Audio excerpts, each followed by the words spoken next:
This is your Chargers linebacker, Daiyan, Henley, and you're tuning in with Chargers Unleashed.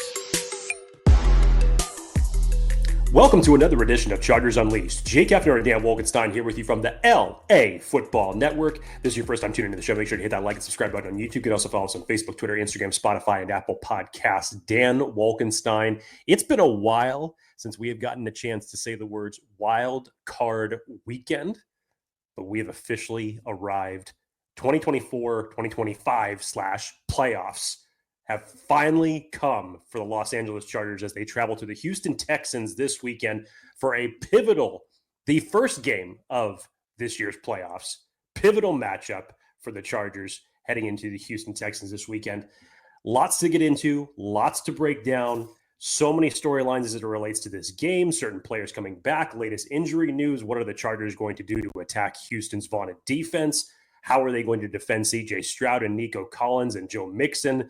There's a lot to get into as it relates to this matchup. Dan, real quick before we start, because I know that this has affected players and coaches alike, as it has affected a lot of people in the Los Angeles area. For obviously those of you who don't know, the wildfires that have been taking place in the Los Angeles Palisades and Hollywood Hills, in the Eaton fire areas, all the surrounding fires that have been taking place in the Los Angeles areas. Obviously, from Dan and myself, our hearts goes out to anybody that is affected in any of these.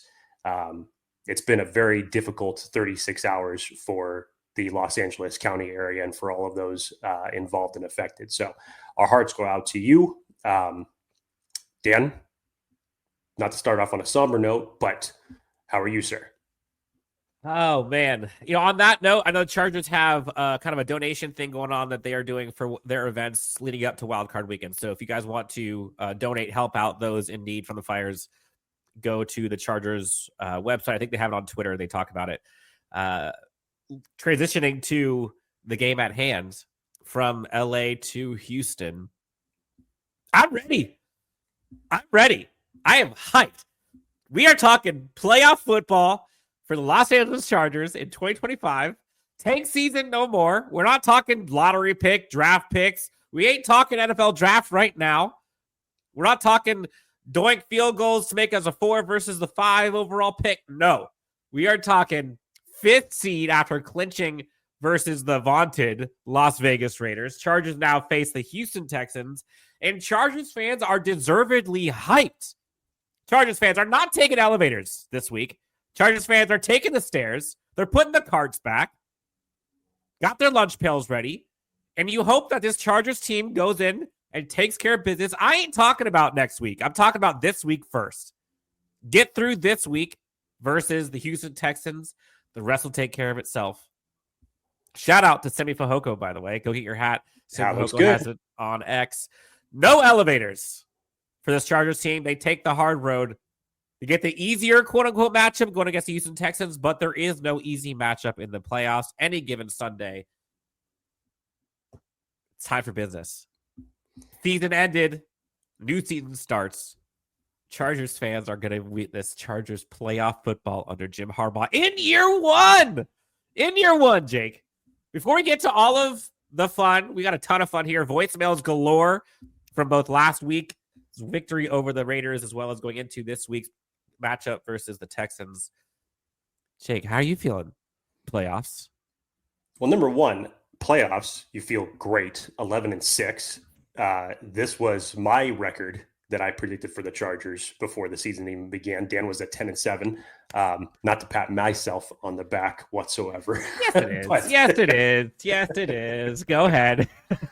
No, you look at what they have done since the Tampa Bay 40 burger and how locked in they have been, and their offense and Greg Roman, and who I have felt, when we've talked about it at nauseum in terms of his adaptation to the offense as the year has progressed. You go back to that week 5 bye. I thought he tweaked a lot of different things. And then still facing words of criticism about the offense being inconsistent all season. What does he do the last 3 games? No big deal. Has 3 straight games of 30-plus points or more. Goes through the Denver Broncos, finishes off against the New England Patriots and the Las Vegas Raiders, and punches your ticket, and now stars aligned the way you wanted them to, and now you're sitting at the 5th seed. There's that old adage of getting hot at the right time for playoffs. Justin Herbert is playing some of his best ball that he has played in his career right now. And, we'll get into some other things as it relates to the Raiders game when Dan's talking about how I'm feeling. That's another reason why this is the first podcast of this week, because Dan and I have been sick for a majority of this week. So we've both been fighting back some cold since the Las Vegas Raiders game. So while the Chargers were winning, Dan and I were coughing. Unfortunately, we weren't able to record earlier this week. Otherwise, we would have done a pretty extensive recap of that game. But as Dan mentioned, lots of voicemails to get into that were after that game. So we're kind of going to splice these things together, meld them together as best as we can while looking forward to this wild card matchup. Dan, let's get into it. I'm hyped. I'm ready to go. Let's get into this, Jake. Before we do, though, we've got to pay the bills. We've got to talk about our friends over at Bet Online. Hurry up, get to the ad reads so we can get hyped for this football game. Yeah, nobody wants to hear this. Bet Online is the world's most trusted betting platform and your number one source for everything football. Bet Online has every stat, every matchup, and even live odds and spreads to bet on during the games. You think you know your stuff? Get on our $200,000 mega contest and pick 5 games against the spread every single week for your chance at weekly prizes and a share of up to $200K. When the game is over, head on over to our online casino and get on a game of blackjack or poker or on one with one of our 150 slot games. Head on over to the website today to get in on the action. That's Bet Online. The game starts here. Chargers Unleash hotline will be sprinkled throughout 323-902-7586. Leave us a 30-second voicemail. We'll do our best to put it on the next episode. Jake, let's get hyped. Chargers fan, let's get hyped. Playoffs, Saturday. Houston Texans. First voicemail. Houston! Here we come, Houston. Ladidi. QJ. QJ had a freaking day. What about that one-handed grab? Oh, my goodness. Where's that QJ been all season? It's getting hot at the right time, guys. Everything was working. Can you imagine what this team's going to look like next week? Oh, here we come. Here we come. Let's just keep the momentum going, guys. Let's keep it going. What do you guys think our biggest struggle is going to be against Houston next week? Playoffs! That's a vibe, baby. That's exactly how Chargers fans are feeling right now. That's a vibe. Number one, I want to point out that caller pronounced Lad McConkey's name correctly. Ladidi McConkey. So already good swing, number one. Number two, Dan, I mean, I know you and I didn't get a chance to talk about this on the podcast, but what a game for Quentin Johnston. 13 catches, 186 yards. You talk about stepping up when Joshua Palmer wasn't in that game, and an early part of that game where Lad McConkey was getting doubled. The funny thing about it is that we're so used to Lad having the big game. Lad had, 5 or 6 catches for 95 yards, and that was just absolutely who cares about that because of Quentin Johnston. Breaking records as a rookie with 50-yard games in a season. Yes, I mean, just what a time and what a statement for Quentin Johnston to have on year 2 after his really rough rookie season that he came off of. Props to Quentin Johnston for that. And as it relates to playoffs, that's the type of playmaking ability that you're going to need. Now, we'll go into this in more context as far as what we feel is the biggest matchups and everything to worry about as it relates to Houston Texans, but that defense for Houston's pretty damn good. Yep. Don't sleep on them. So we'll get into that as we break down the rest of these matchups. Next voicemail, Jake. Gentlemen, it is time for the final installment. Yes.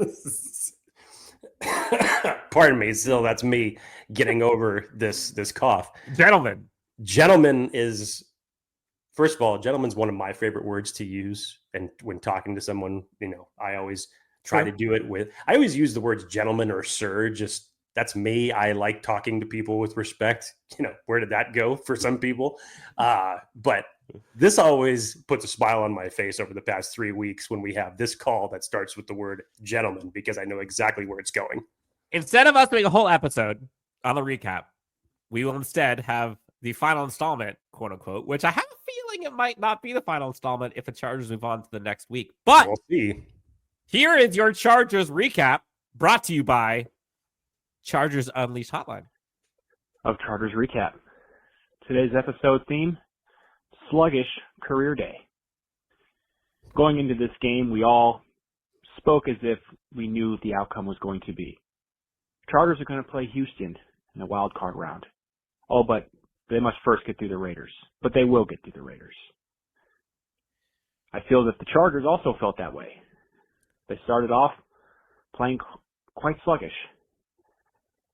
Some bad play calls, bad decisions by Harbaugh, specifically on the punt versus the field goal attempt. But regardless, that did not keep these players from hitting career marks. Not today. Not today. Daiyan Henley, first career interception. DJ Chark, first touchdown as a Charger. Justin Herbert, first career 40-plus yard run, longest of his career, longest of the season.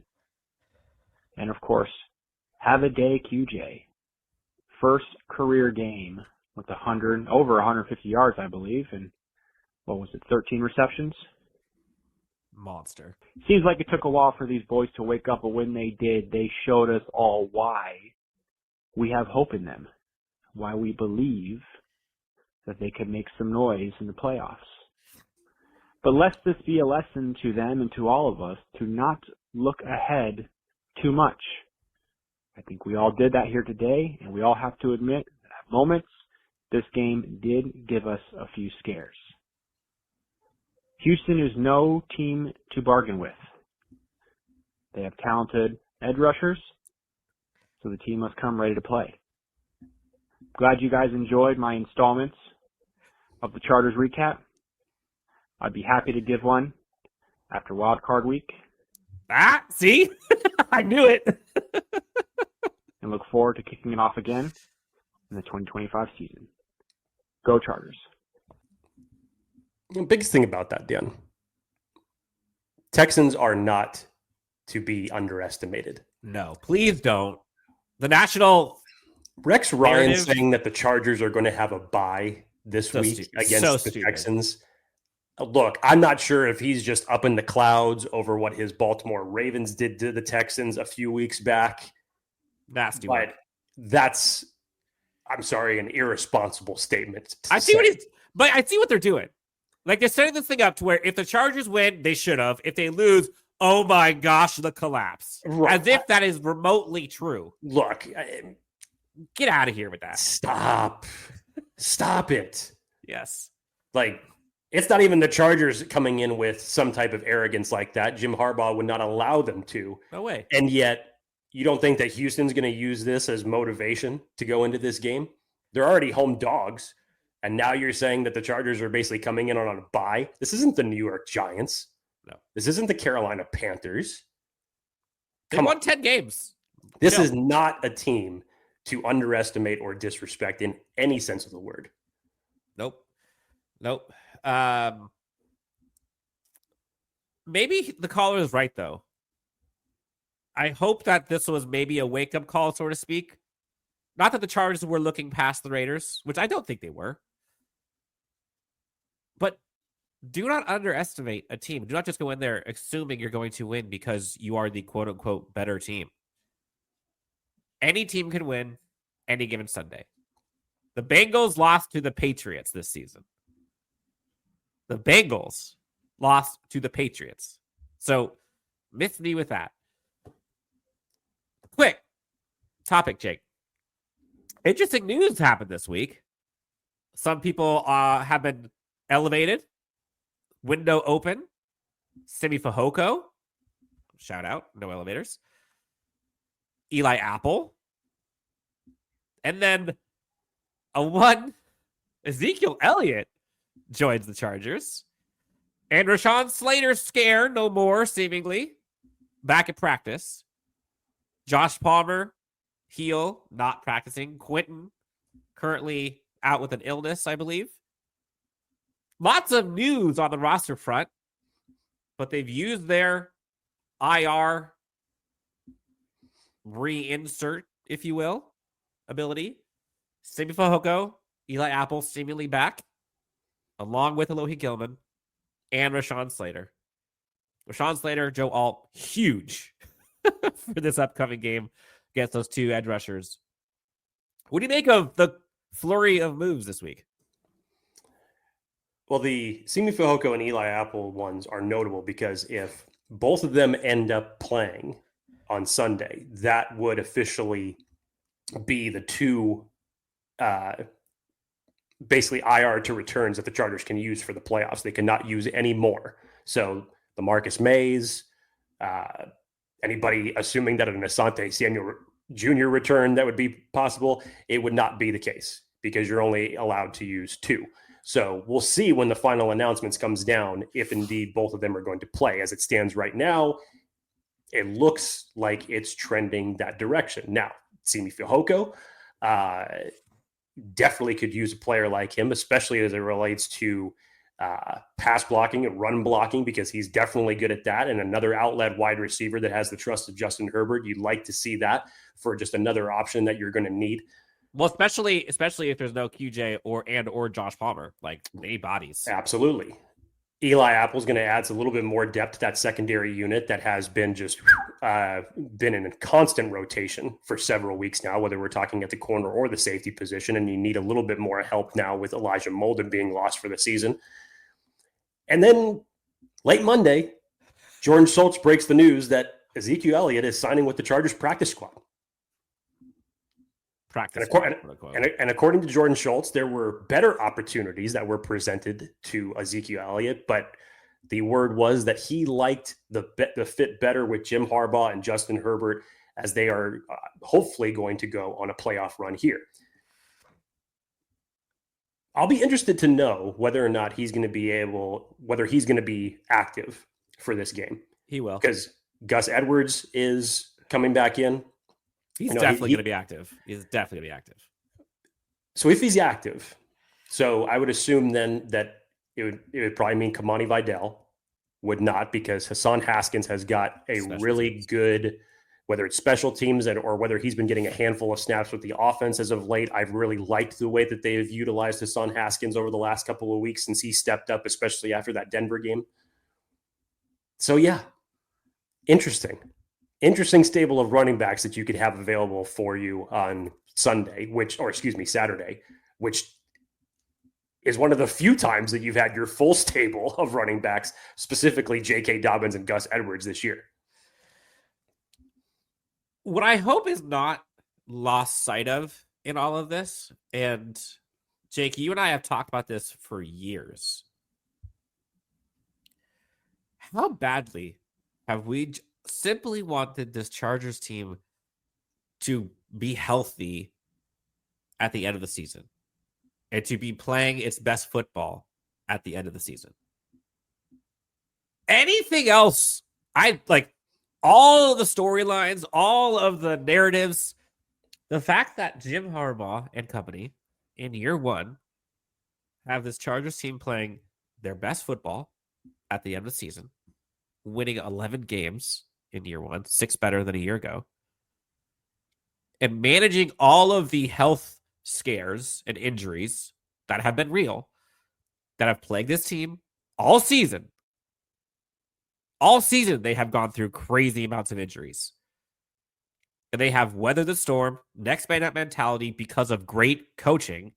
You haven't seen a drop-off. And now this Chargers team goes into the playoffs with what we've all dreamed about. A healthy Joey Bosa, Khalil Mack tandem with Tuli and Bud Dupree. A healthy Derwin James. A healthy Justin Herbert. Rashawn Slater, Joe Alt, both good to go. You've got J.K. Dobbins back from injury. Healthy, ready to go. Daiyan Henley, rocking. Looks like Denzel Perriman's good to go. Alohi Gilman back in the fold. This Chargers team is healthy for the first time going into the playoffs in God knows how long. And so I give so much praise for the training staff, the coaching staff, these players, for keeping this together with the end goal in sight. And all of us have been criticizing or questioning or wondering or upset about how things have been handled certain ways, certain times of the season. This is why it matters. Is your team now, Jake, is healthy and playing its best football at the end of the season. So I don't want that to be lost in all of this.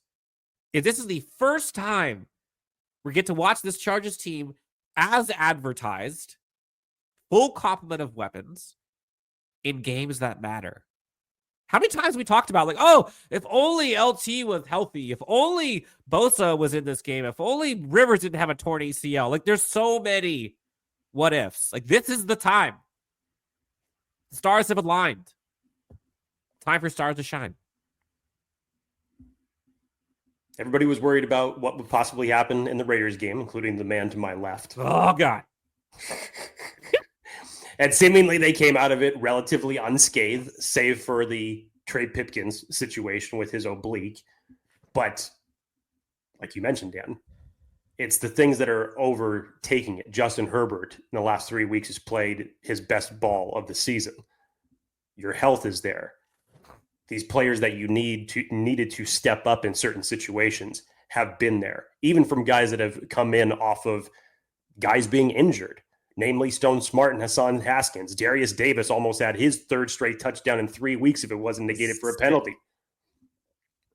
You start incorporating all of these, and it gives you more opportunity and trust with what your offense can do. It's a great time for it. Great time. All right. Next voicemail, and then we'll get into breaking down this game. We'll start with the Chargers offense versus the Texans defense. Let's do another voicemail sprinkle in. And that's a wrap. Let's go, QJ. What a game. Have a day, my man. 5 seed Houston, let's go. Short and sweet. 5 seed Houston, let's go. So let's go, Jake. Chargers offense versus the Texans defense. And again, like, let's not take lightly this matchup. This Houston defense is legit. Like, actually legit. They are top 10 in so many categories as a defense. Their offense has kind of been bad, kind of been weird. But Chargers going up against a defense that 6th best in yards allowed, 5th best in turnovers, 4th best in first downs allowed. Their passing touchdowns allowed, not great. They're almost their third worst. 2nd most interceptions in the NFL. 4th fewest rushing touchdowns allowed. Franchise best 49 sacks.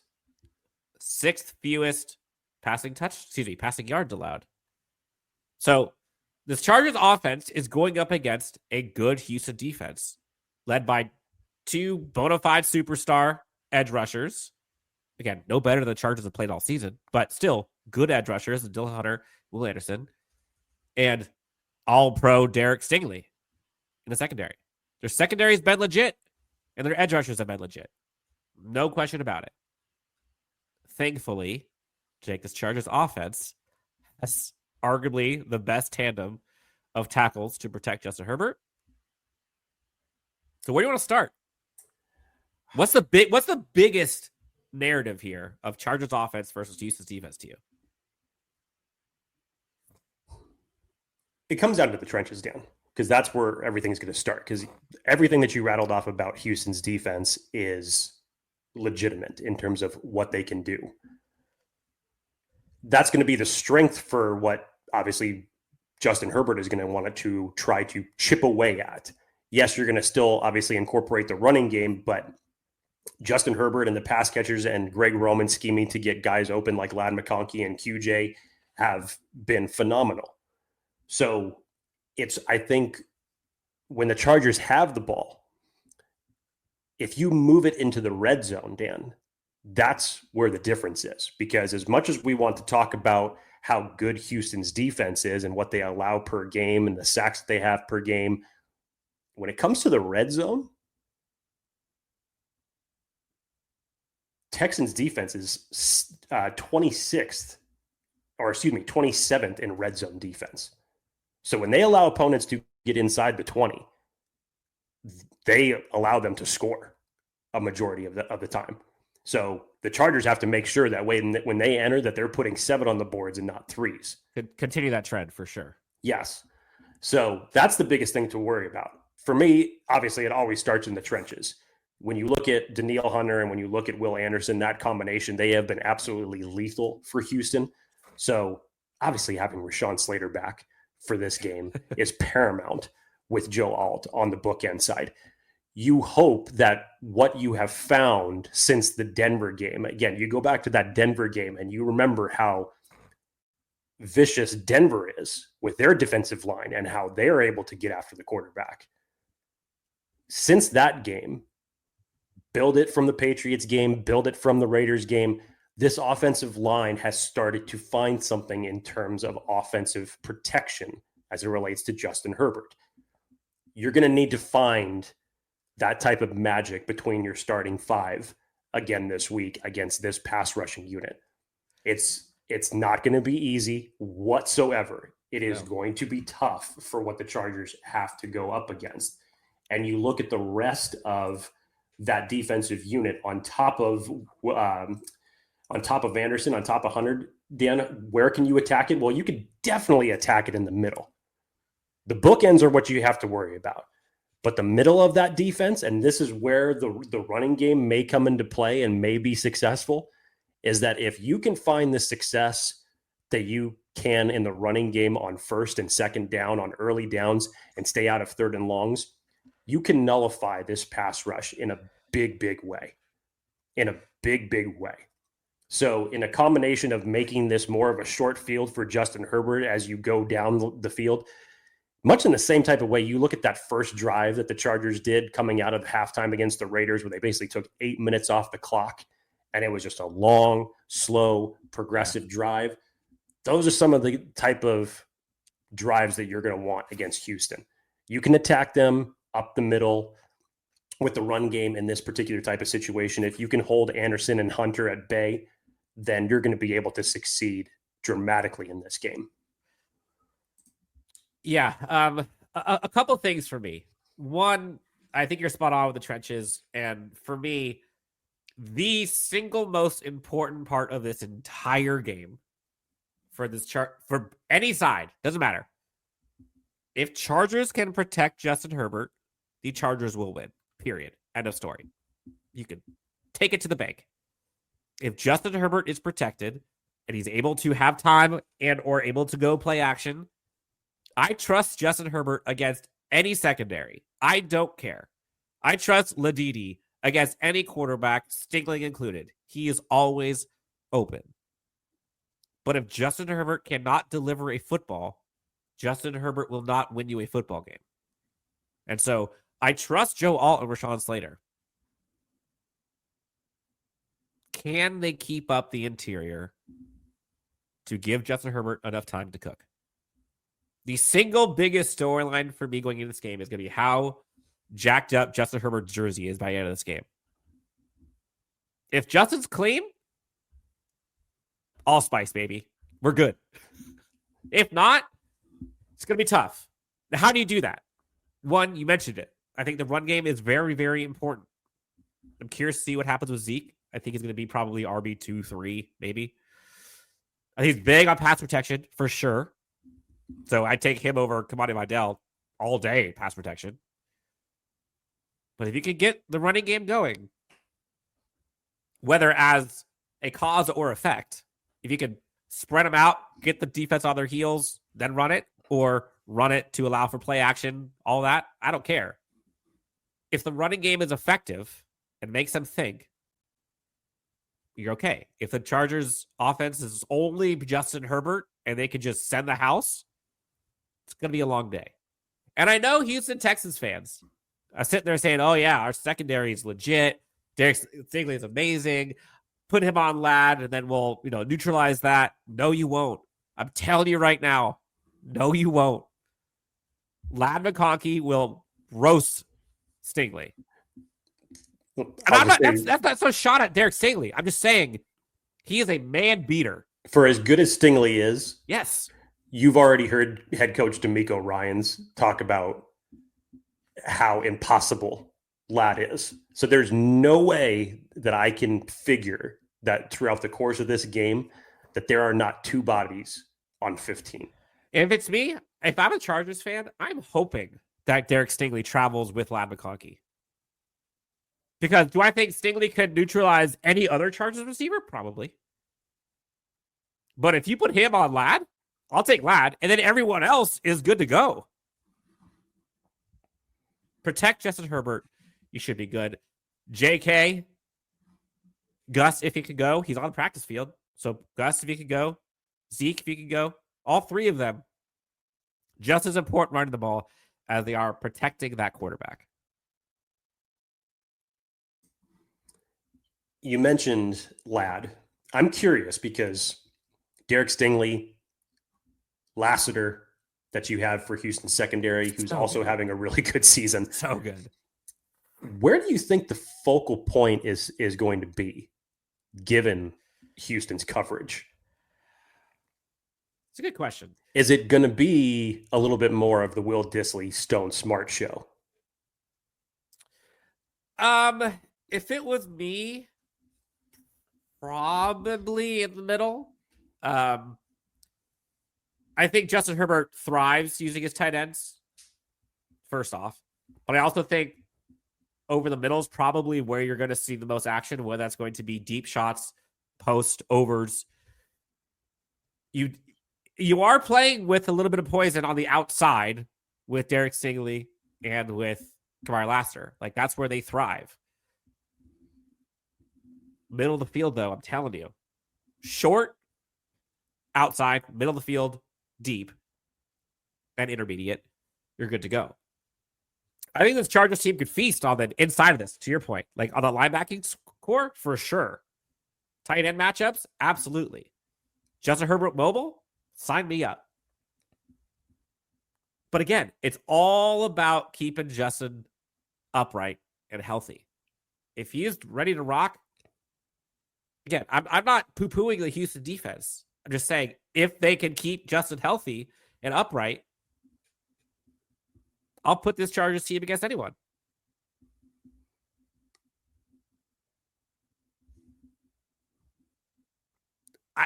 I'm wondering though, like, if you're the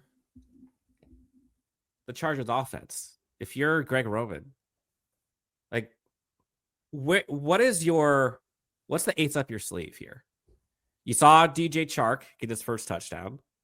You're seeing Darius Davis get more involved downfield. Quentin all of a sudden is looking fantastic if he could go. You've got J.K. Dobbins, Stone Smart doing his thing. Will Dissly just seems like he's always catching important passes. Like, there are so many things that are known about this Chargers team, what we've seen this past year, and then there are these little, like, glimpses of, like, ooh, Darius, DJ Chark, JK. I feel like there's an ace up the sleeve. If I was going to lean towards any ace, I would say it's either Stone Smart or it's Darius. Finding additional ways to get them involved in the passing game. Because looking at an opposing defense, that's not your top 1, 2, or 3 priority to stop. I think it's DJ Chark. Would that not be great? I'm telling you. Would that not be great? That was my narrative all the first, like, 10 weeks. I'm like, I think they're keeping him for, like, an important game. Like, if you were to tell me that to start the season, that DJ Chark would not have a touchdown until the final week of the season. He had like 4 catches or 4 targets this year. 4 catches all year and 1 touchdown. And then just goes off in a playoff game. Yep. 50+ touchdown. Watch. That's not even my bold prediction, but I think that's what we're going to see. I think it's DJ Chark. And you saw how hyped that entire Chargers team was when he got that touchdown. Like, that was big. And that catch was not easy, by the way. Neither was a throw. I think there's going to be some aces up the sleeves that are going to be shown this week. And if I'm the Chargers, like, this isn't one of those, like, we got to wait, keep some in the holster for next week. Don't do that. There is no tomorrow. No. Worry about that after the game. To me, this is a pretty even matchup. Like the Chargers offense, as much as you want to talk about how fantastic they've been these last 3 weeks, if you look at the entire sample size, I know they've been peaking at the right time. But in full, the running game hasn't been great all season. The passing game has been effective at times, especially the last 3 weeks. But over the course of the year, remember how often we talked about some of the things that were left to be had with this Chargers offense. So, in my opinion, this is kind of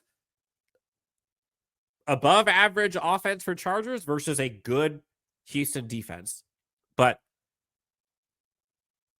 the above average offense has a superstar quarterback, 2 incredible tackles, and an offense that is surging at the right time. So it's the quote unquote hot hand, if you will. But if you're just looking at it on paper, I think Houston might have the advantage. And I'm not saying that as if like the Chargers offense isn't good, but I'm just being a realist here. This Houston defense statistically has been better than this Chargers offense so far. Anything else on this side before we switch over to the other?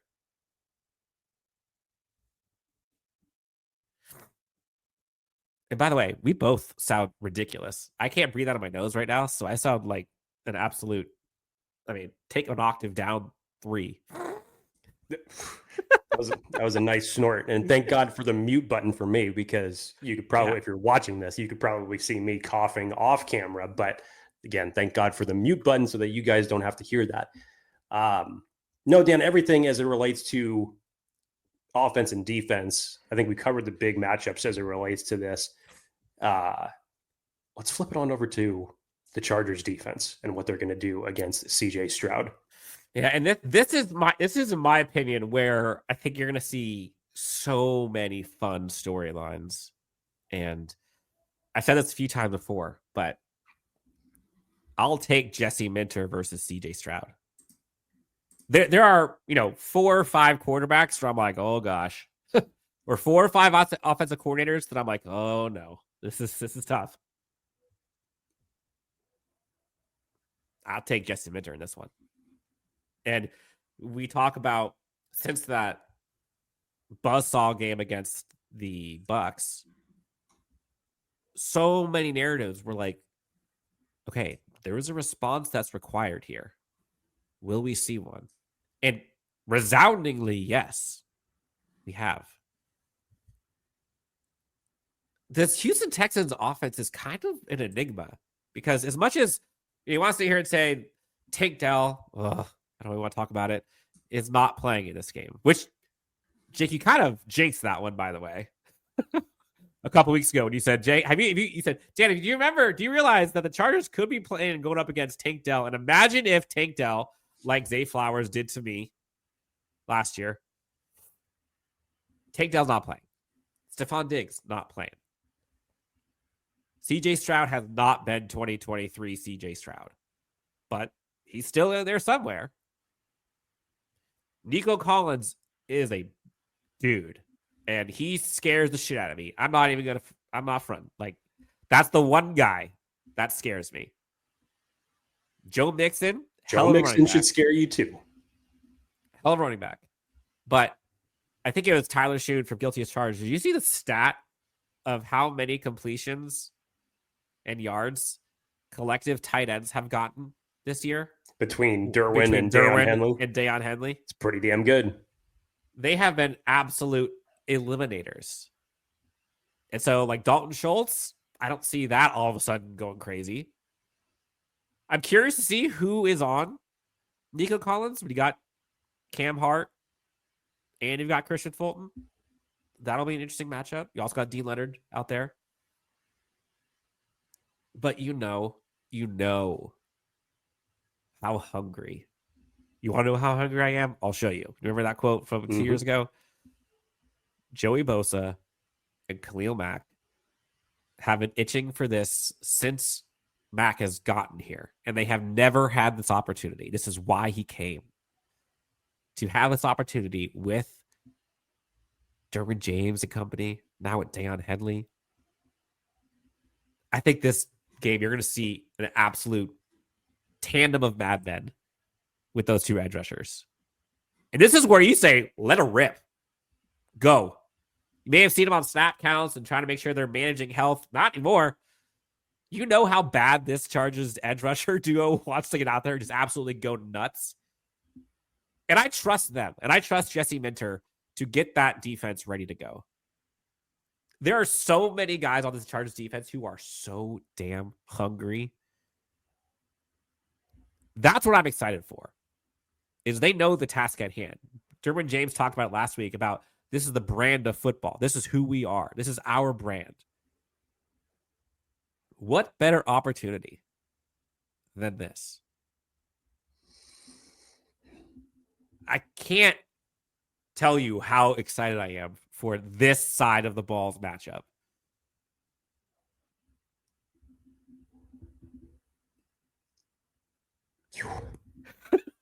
I got you, right? I got you. I mean, you definitely hyped it up. I was just trying to figure out where I wanted to start with everything. Let's start with 7. Let's start with CJ Stroud. Because I know you were talking about, yes, you'll take Jesse Minter versus CJ Stroud. Understandably so, given what Jesse Minter has done. However, if there's one constant that has remained throughout this season, is that the Chargers have still shown a tendency defensively to give up the scramble to mobile quarterbacks, which CJ Stroud is more than capable of doing. He's had 253 scramble yards on the season. So he is more than capable of getting out of duress and moving the sticks if he needs to. He doesn't do it often, though. Doesn't do it as often as a Bo Nix or Drake May or Lamar Jackson. Doesn't do it as often as them. But still, the Chargers, obviously, number one, need to make sure that they are disciplined and responsible when it comes to quarterback containment. Justin Herbert does it 306 on the season so far. So less than Justin. And I know we've asked Justin to do it a lot. He's been doing it a little bit more as of late. But on the season, Justin really hasn't done it. I know some of it's because he has been healthy. But CJ Stroud could, and you would think should, but for whatever reason, hasn't done it as much as I think people would have liked. Next factor of this, Dan, is I think DeMeco Ryans is going to want to come into this game with a healthy dose of Joe Mixon. Yes. I think he's going to want to try to run the ball down the Chargers' throat, which they are susceptible at giving up some chunk plays. Even still, so on first down, they're still susceptible of letting the ball run 4 yards. And definitely on the left side. Left side is where you're going to see it. And he's going to try to set up that play action, and he's probably going to want to go for one downfield to Nico in that circumstance. But everything's going to start with Joe Mixon, in my opinion, for this game. As you mentioned, there is no Stephon Diggs. There is no Tank Dell in this game. Nico is going to be CJ Stroud's number one target as it relates to try to get him the ball. So how do you take him out of the game? You had mentioned who was going to be on him. I would assume, and this is maybe me just going from familiarity in their division, because Christian Fulton was with the Tennessee Titans, so he's a little familiar already being in that division, going up against Houston. So the familiarity may already be there. But who knows? Maybe I'll be surprised. And it is Cam Hart covering at some certain sequences. He may rotate. Who knows? But that would be my guess. I would say that Christian Fulton will get the first crack at defending Nico Collins in that circumstance. But yeah, Dan, I think everything's going to start with the run game up front. Trenches. Good forward, Tyre Tart, huge. Yes, absolutely huge. As it relates to what the Chargers can do from a pass rush perspective, the right side of Houston's offensive line is susceptible to that. So Joey Bosa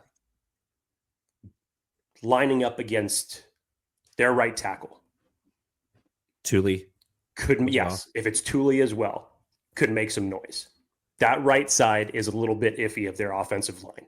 Derwin. So in terms of getting pressure, yes, because you obviously have Larry McTunsell on the left side, which Khalil Mack is going to be responsible for.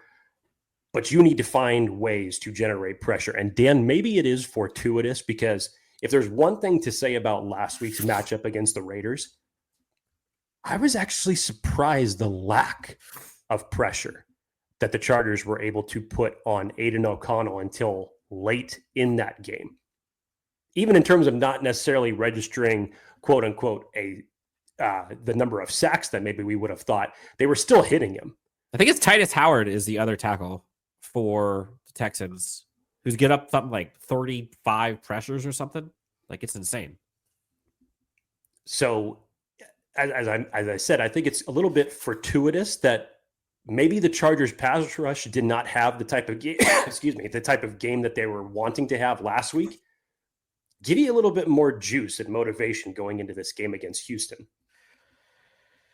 Shaq Mason, 34 pressures allowed. Titus Howard, 35 pressures allowed. Kenyon Green, 28 pressures allowed. Like, Houston's given up a boatload of sacks this season. You mentioned the running game, Jake. Again, the left side is where it's going to be going to. Almost guaranteed. The Texans team, 341 yards. Actually, I'll go attempts to make it easier. 80 attempts have gone to the left end. By far the most. If you look at their production, they have 1,900 yards total rushing.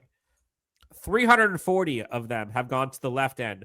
200 of them have gone to the left tackle, roughly. 250 have gone to the left guard, roughly. 300 have gone to between the guard and the center on the left side. And their yards per attempt on the left side, Jake, 4.3, 6.0, 5.5, and 5.9 in those four categories. Versus if you go to the right side, 2.8, 3.0, 3.7, 4.1. You know they're going to go left. That's probably going to be Khalil Mack.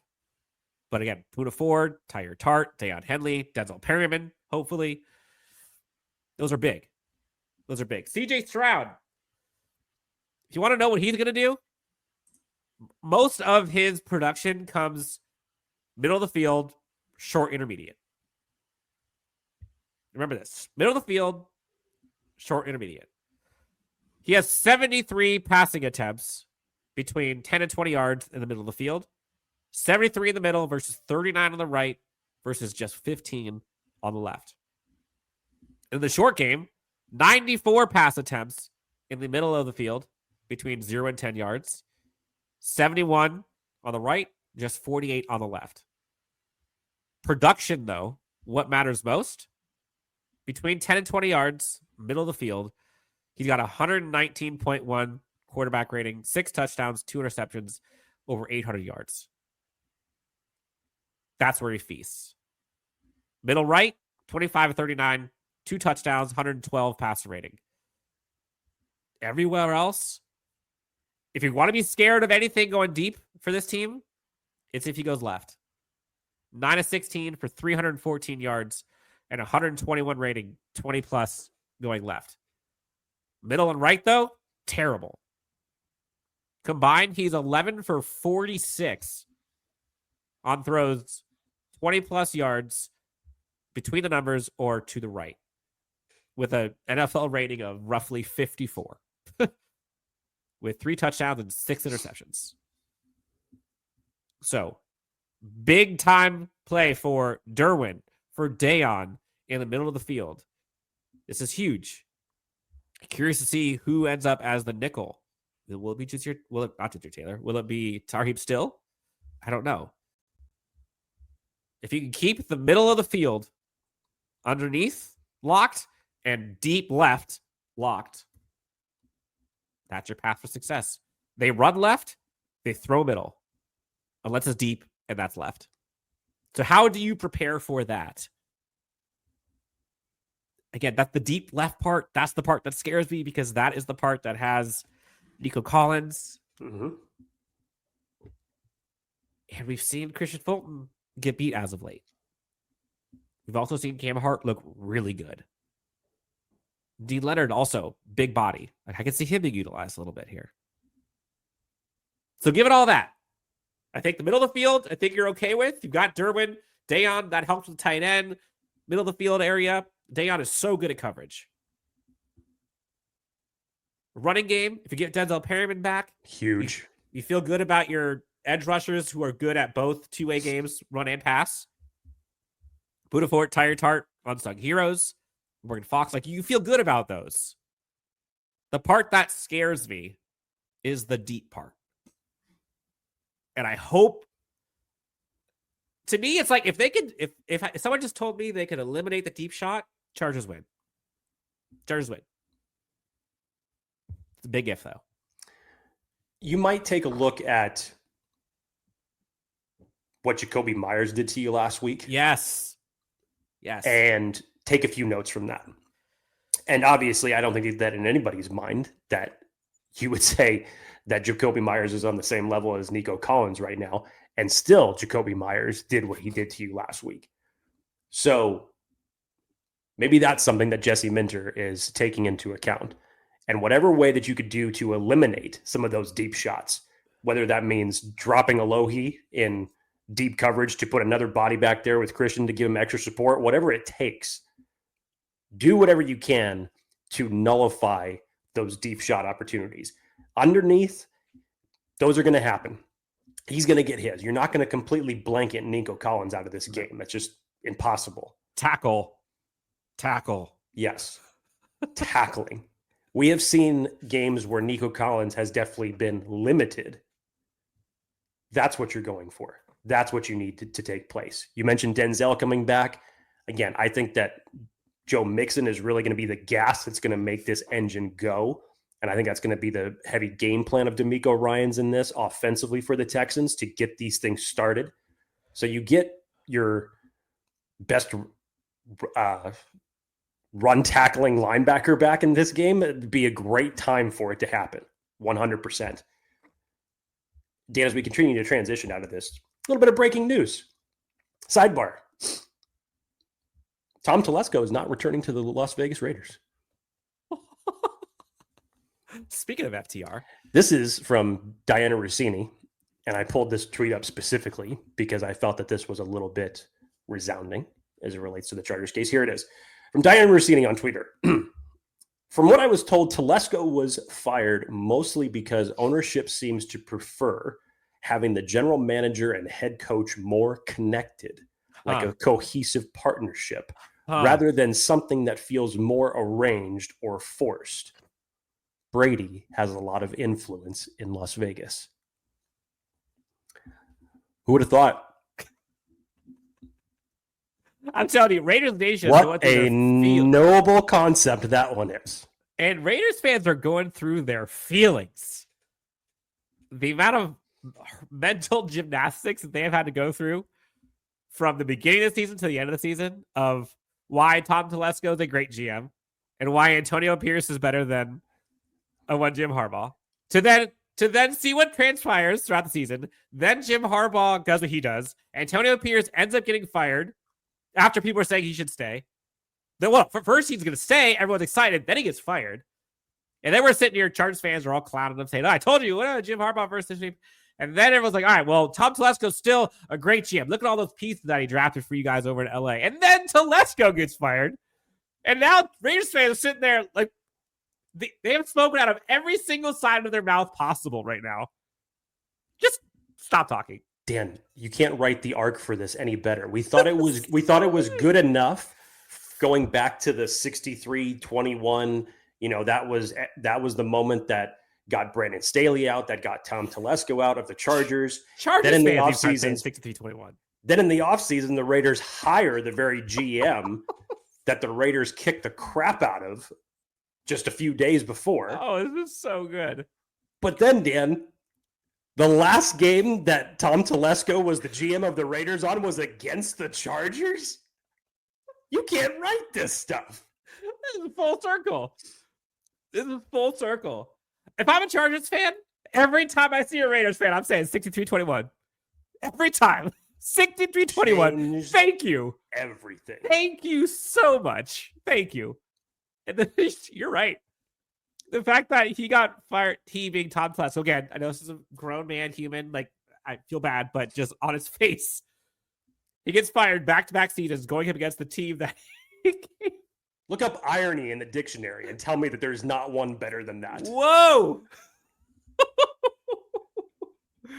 Oh. You know what, Jake? This is perfect timing. A voicemail here. Ready? Let's keep going. Yeah. Fuck the Raiders. Smoking on Raiders pack tonight. Let's Oh, man. go. I love to rep powder blue. I got my Chargers hat on. It's a Christmas hat. It's whatever. I love getting loud for football. We won the game. I'm here after the Haskins touchdown, so that's definitely iced it. I hope I don't regret that later. You not pause. I hope I don't regret that later. That's besides the point. I won't. This game, awesome. An awesome game. I love watching it. All that shit and stuff like that. It's so awesome. Yeah. I can't wait to play Houston. It's going to be electric. Absolutely. With fucking Texans, see yourself right there. Goodbye. What was that last part? Jake's on mute. He's still coughing. Nah, I'm not sure what that was, but it was great. Great way to end the call. Next voicemail. We got a bunch of these. Let's kind of roll through these a little bit before we get to bold predictions and final scores. What's up, guys? Mustafa from Houston. From Houston. From Houston. I'm gonna try my best to go to this game, guys. Oh my God, bolt the F up. Bolt the F up. I'm glad everyone stayed healthy today. It was a great game today. See y'all in Houston. Let's go! I'm seeing a lot of folks traveling to this Chargers at Houston game. And you saw Chargers fans take over Allegiant, which, again, talk about irony. I think you're going to see a lot of Chargers fans in Houston, which I can't wait for. That's going to be a fun environment for sure. And Houston is now a great spot to play, too. Like, you saw that atmosphere last year. It was awesome. Well, and how about for Jim Harbaugh getting a chance to return to the very arena that he won a national championship in? Right. A lot of feels in that building. Shane Day gets to come say hi, too, by the way. Ah. Next voicemail on the Chargers on these hotline, 323-902-7586. This is Dennis from Cambridge, Mass. Another Charger fan calling from across the country. Oh, I wonder if he knows Bob from Boston. They need to be friends. Man, I have been a Charger fan since I am 50 years old. I've been a Charger fan since I was 7. He's been through some things, Jake. I've never seen a head coach like this before. And Don Coryell was great. Ross was great, but and Marty was great, but we got a winner here. And culture and leadership, man, that makes the biggest difference in the world. I'm so psyched for this team, not just this year, but going forward. Coaches make all the difference, man. Coaches and quarterbacks, and we got both. Love it. Bolt up.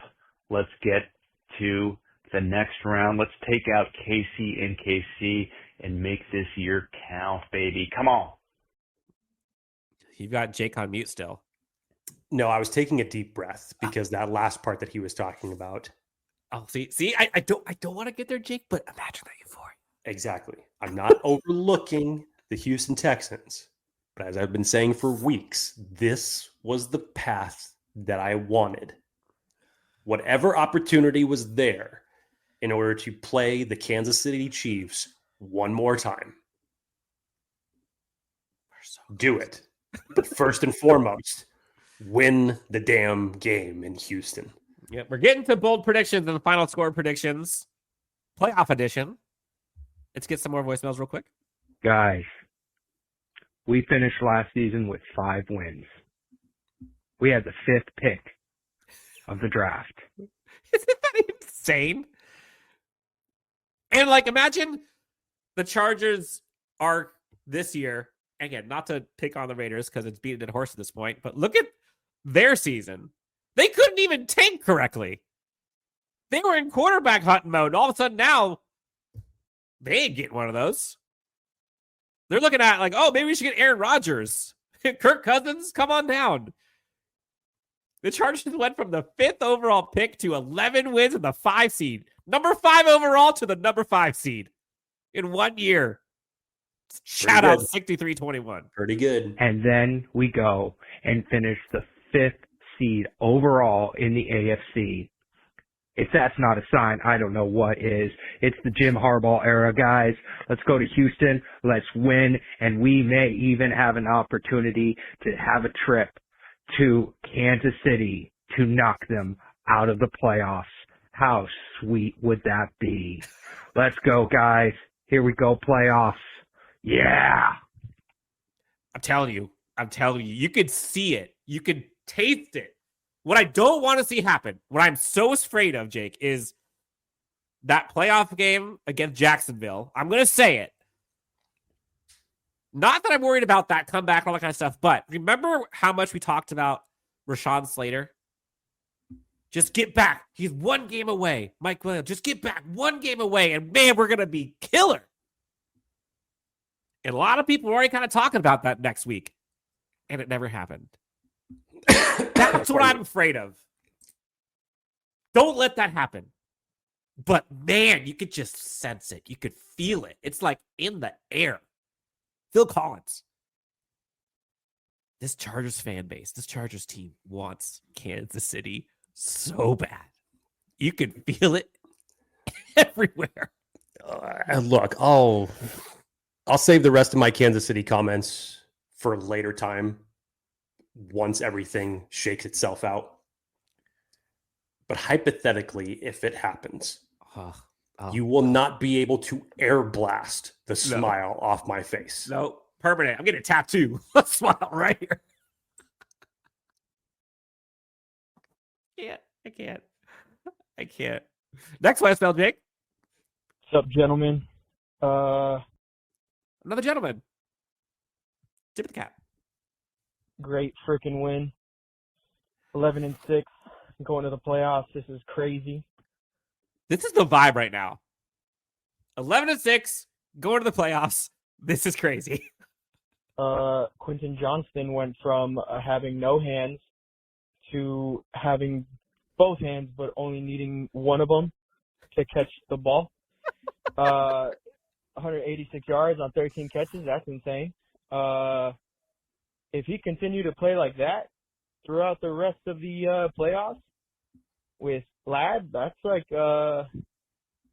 actually pretty deadly. I mean, he's probably not. But, I mean, if he could crack even half of that on a consistent basis, yeah. I mean, defense still holding it down. It's weird seeing a dude wearing number 28 not only see the field, but get, like, legitimate playing time and, like, touches. But shout out to Son Haskins. I mean, yeah.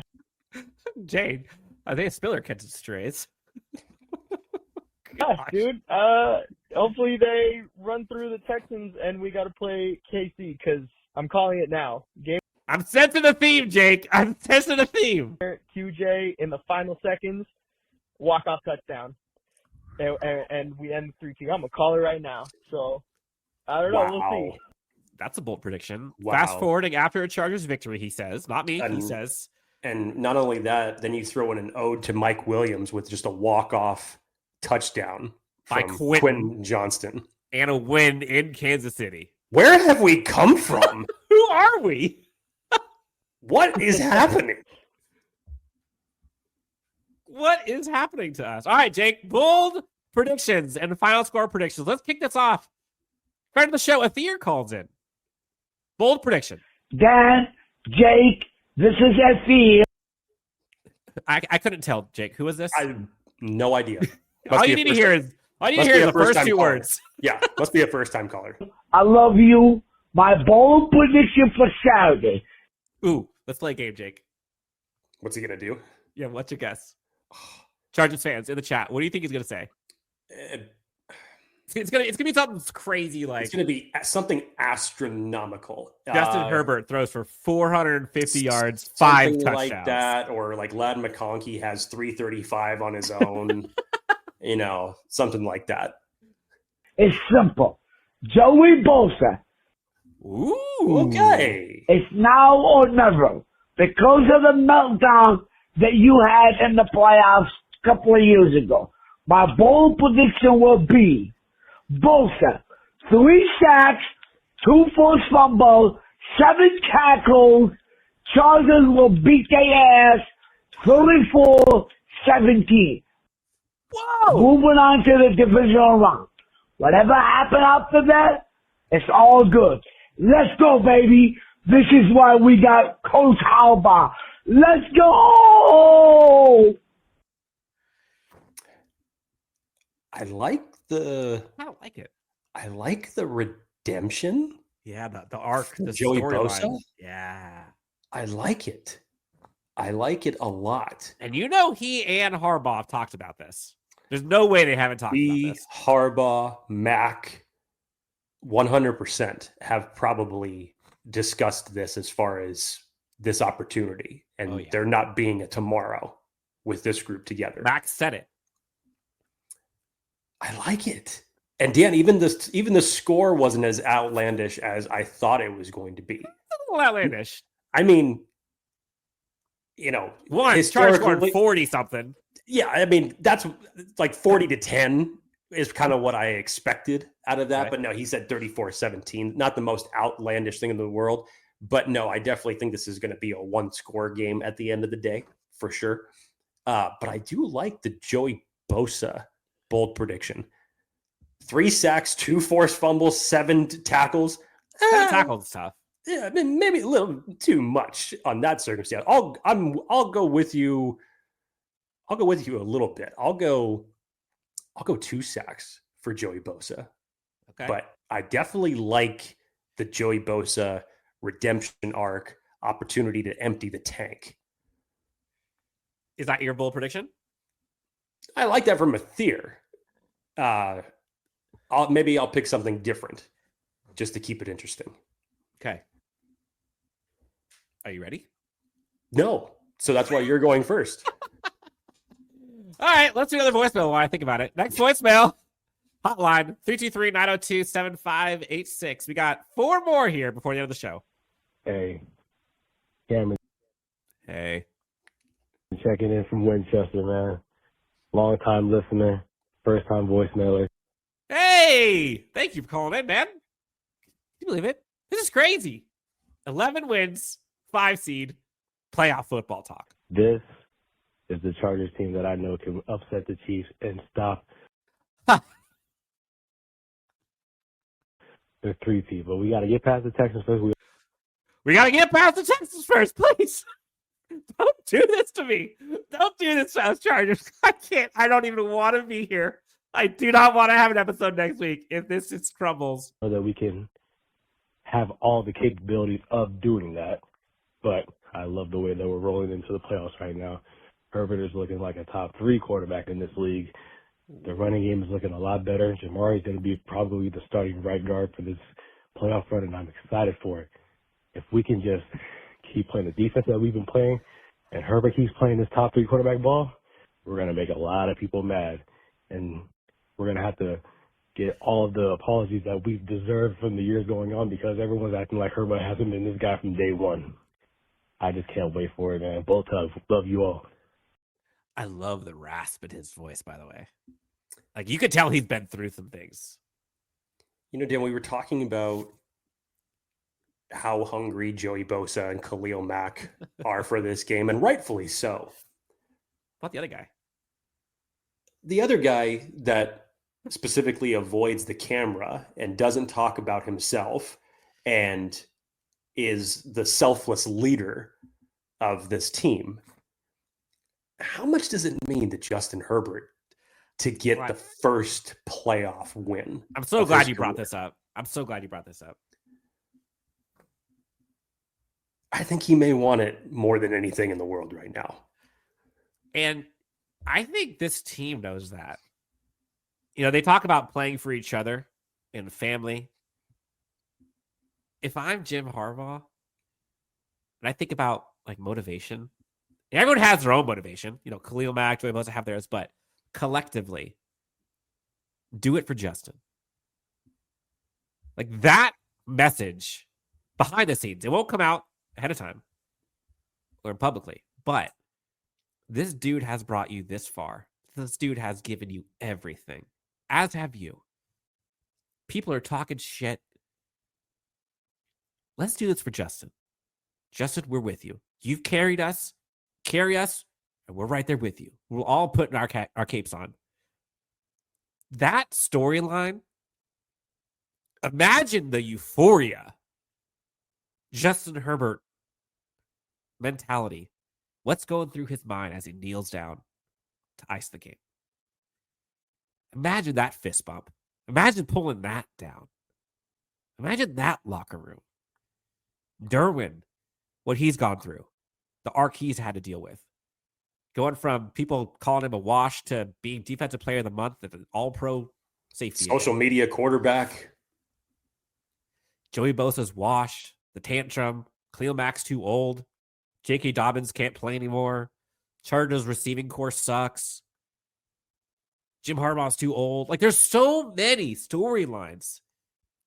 And the silent beasts on this team, I think, is such a epic moment. We talked about it last week, though. But think about that. Like, the Ladd McConkeys of the world. That guy is so away from the camera. Joe Alt, Rashawn Slater could care less about the camera. Justin Herbert literally runs away and swaps jerseys with people to avoid the camera. Joey Bosa, Khalil Mack, both, they ain't talking. Derwin James ain't talking either. All of these guys let their performance talk. And the last time that their performance talked in the playoffs, it was a bad look. The hunger of these leaders on this team, that's what I'm excited for. Because they are now led by someone who gets it in Jim Harbaugh. And they've got a defensive mind that has got these guys playing. I've got chills over here just thinking about this right now.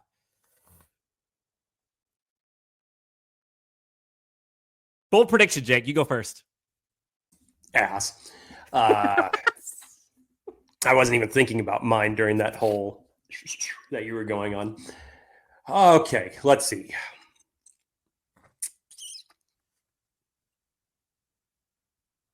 Thinking of different places to attack here. Like, going Justin Herbert would just seem like the easy answer, low-hanging fruit, not necessarily bold in that circumstance. I think I know where you're going to go, so I'm going to stay away from that player.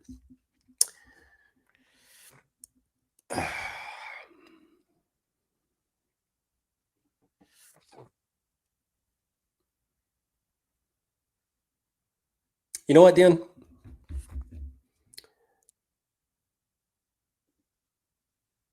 I'm going to go the running back spot.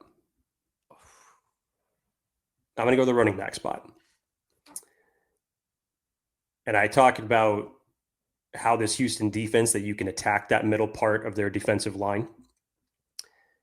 The staple that has been there all season for what Jim Harbaugh has wanted to do, what Greg Roman has wanted to do to dictate the pace of this team, which essentially helps you set up play action, which we've seen Justin Herbert thrive so well in over the last 3 weeks when the running game has been working. Let's go with Mr. J.K. Dobbins. Oh, I love that. J.K. Dobbins is going to break the century mark. And he's going to have 2 touchdowns. That'd be so clean. Given J.K. Dobbins' history, given realistically, this is the 6th best rushing defense they're going up against. But taking the will of your opponent, 2 tugs and 100, yeah. Oh, and that's a recipe too. Imagine the Chargers doing that. Justin doesn't have to do much. But that would be so fitting. The narrative the next day. Oh, Justin's stats weren't great. You know, like, just keep pushing that goalpost back. Yep, keep moving. Keep it moving. I thought about having a bold prediction about Joey Bosa and Khalil Mack. Athir kind of took it from me, so I'm not going to do it. But I do think that it is important to realize that under pressure, CJ Stroud has by far his worst passing performances. And PFF, just by itself, 24.4 points lower is his, offensive passing grade is 62.1 under pressure versus 86.5 if he's kept clean. His passing grade specifically, Jake, 84.5 on a clean pocket, 59.8 when he's under pressure. It's not really about being blitzed or not blitzed. It's just about pressure.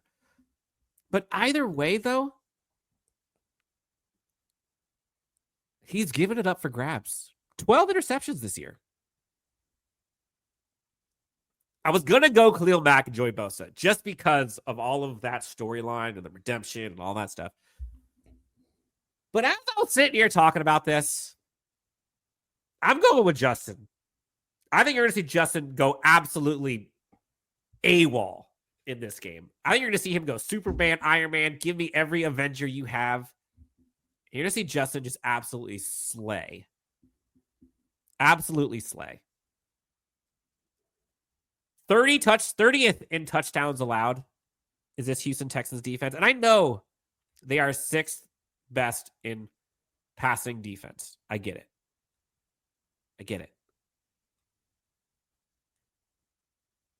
But I think Justin's going to go crazy. I want Justin to go nuts. I want there to be no stone unturned in those narratives. And I'm going with my heart there a little bit.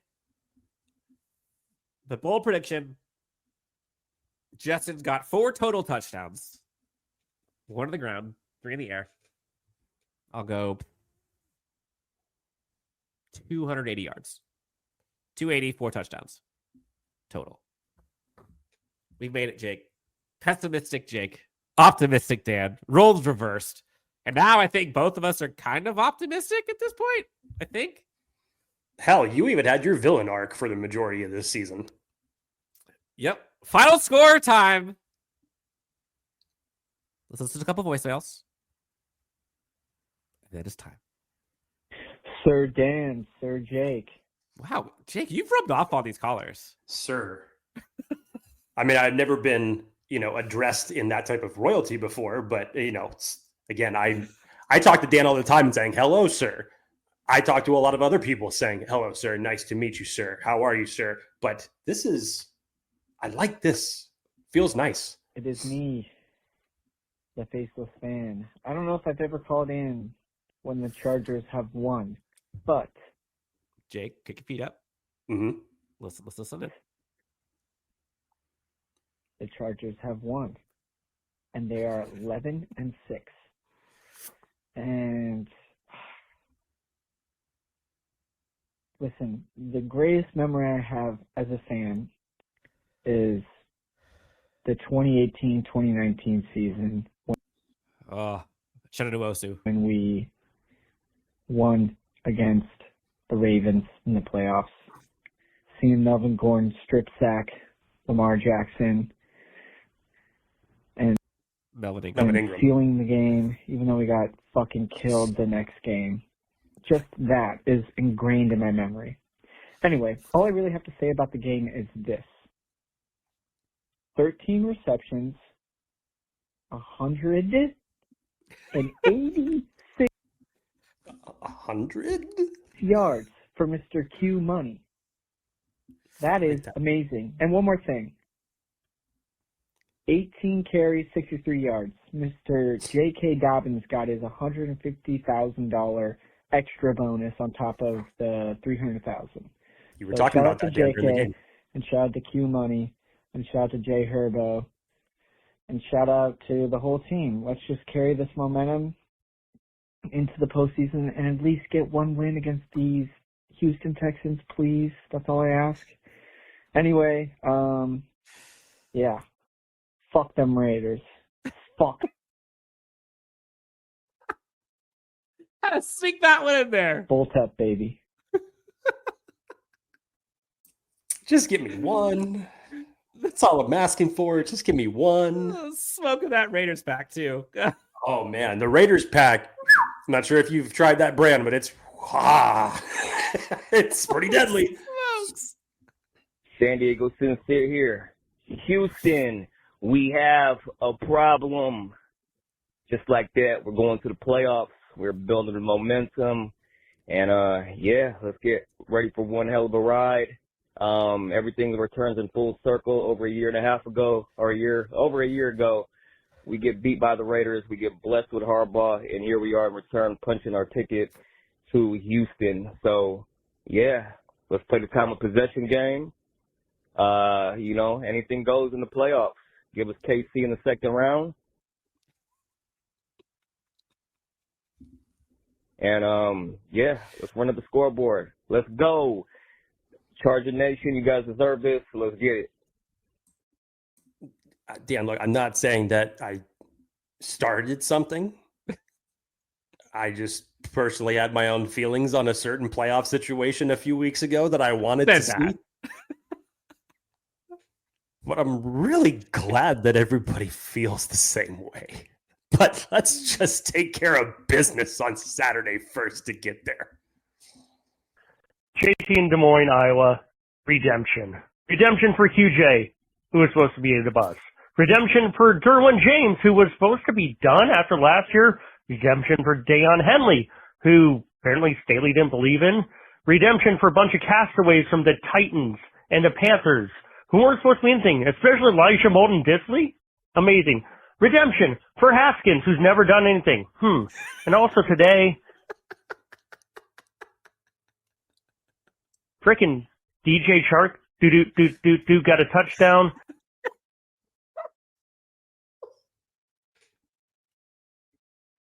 Redemption season, my guys. We're only getting started. NFL, you're on notice. FTR, F the refs, F the Raiders, FTR, top guys, out.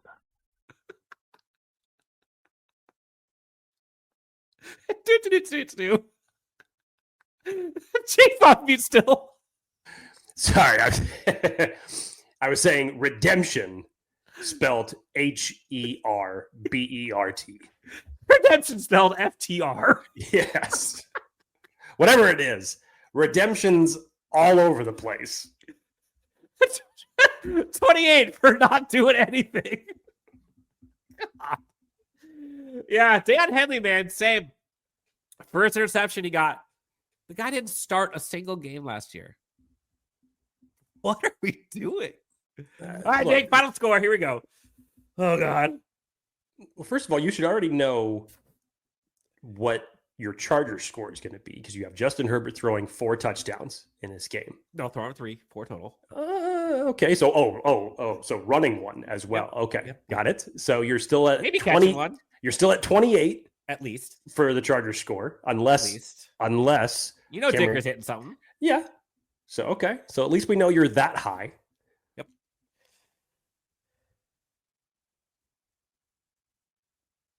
Are you going or am I going? You're going. I was trying to help you out, doing some math to try to help you pull out your final score. Oh, I already have my final score.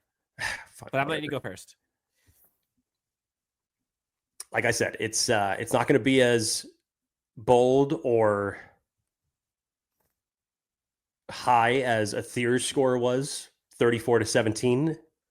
It's still the divisional. He had 40-something. He had 34-17. No, he had 40-something. This was 2 weeks ago when he had 40-something. Check the tape. I swear he said 34-17, which is why I made the comment that it was not as outlandish as what I thought it was going to be. But anyways, it's still the playoffs. I mean, we even know how competitive divisional games can be from time to time, even against whatever you think about an inferior opponent. That is not going to be the case this week whatsoever. It's going to be tough. It's going to be competitive. It is a good team that the Los Angeles Chargers are going up against this week.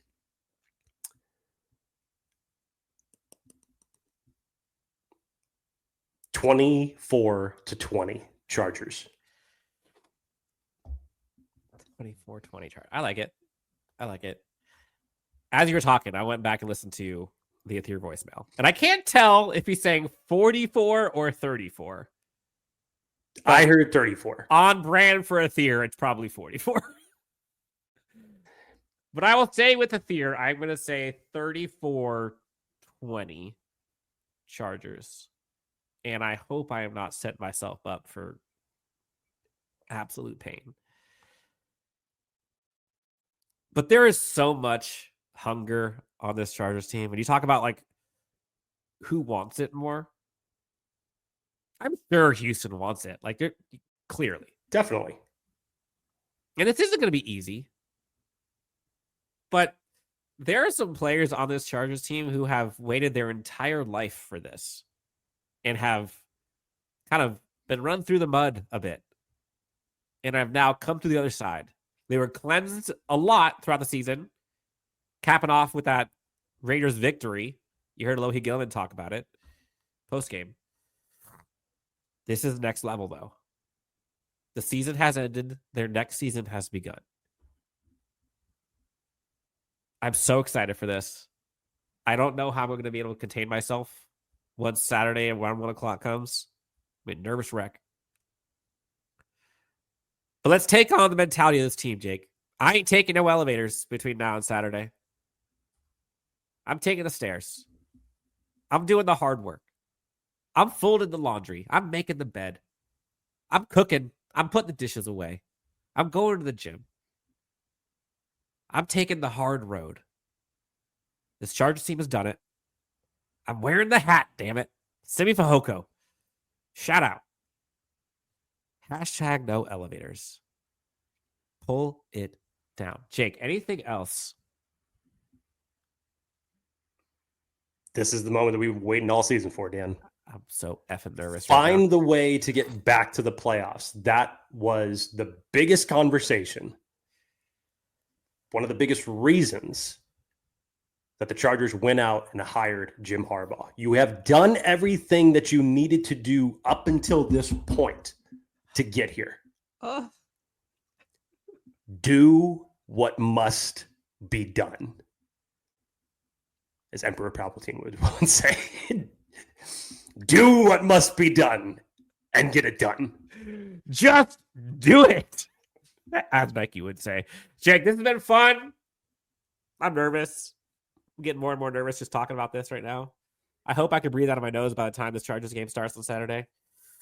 Shout out to NyQuil and Kleenex. We've done it. 11-6 at Houston. Wildcard round. Let's get it. For Jake Hefner, you can find him at Jake D. Hefner. Chargers fans, thank you for everything. If the Chargers win this one, Jake, we're going nuts with the giveaway. I cannot wait. Also, congrats to the Ladman Cocky winner. That will be sent out to them for the last giveaway. You can find me at Dan W Sports. Thank you so much for tuning in. Go Chargers. Get some rest. Take the stairs and pull it down. We'll talk to you on the next Chargers Unleashed.